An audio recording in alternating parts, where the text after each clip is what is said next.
what's up? Today I'm going to talk about one L letter word, right? If one L was not bad enough, which was lockdown, there is another L which is doing the rounds these days and has put, I'm sure, many people giving sleepless nights, right? Layoffs. Yes, layoffs. The first thing that I would request is that please do not look at layoffs as a testimony of your self worth in any manner. Layoffs are business decisions, strategic decisions, and trust me when I say this, I talk to HR heads, CXO people day in, day out, and nobody is ever happy laying off people. But just the way rents, real estate, other fixed expenses are a drain on the company's resources, the same way people's salaries does form a big chunk of a company's expense sheet. And that's why they are sometimes forced to take those calls. But yes, you're asking me, oh, all that is fine, but am I supposed to look at their perspective when I actually am losing my bread and butter? Well, no. This is where I would like to say my 3 hacks for how to deal with a layoff. I have been laid off, but let me tell you what was the best way that I dealt with it.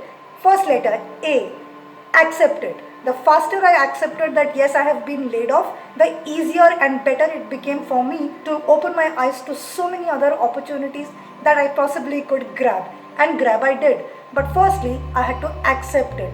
And I strongly request you go ahead and do the same. G, gig.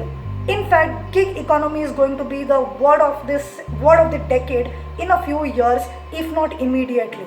Because work is going to be coming up for sure.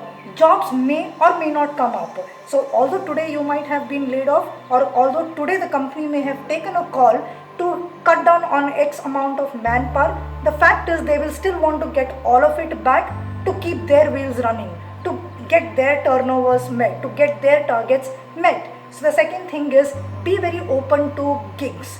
I know that I had taken up some very interesting gigs, which in fact till today have given me my deepest professional relationships. So gig is not a bad word, it's a great word. So accept that I have been laid off. Secondly, take on whatever gigs that come along the way. Last but not the least, E, engage.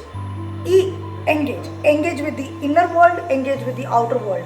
When I say engage with the inner world, I'm saying reflect.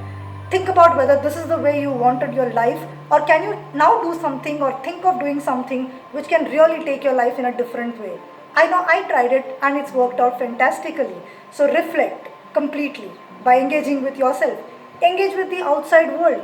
Please don't go into a shell. Be on LinkedIn, get on whatever platform you need to get on, and continue engaging with the outside world. Remember, in Hindi there's a saying, जो दिखता है वो पिकता है. So if you really want to be picked up by employers, don't just write the status as looking for opportunities. In fact, maybe the new cool line could be, I am a gig worker in the field of, and then you give a lot of indirect evidences of whatever are your key strengths.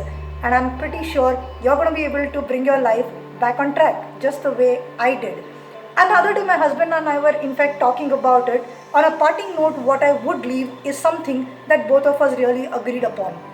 The way people manage themselves and their finances during the good days is what will help them tide through the bad day.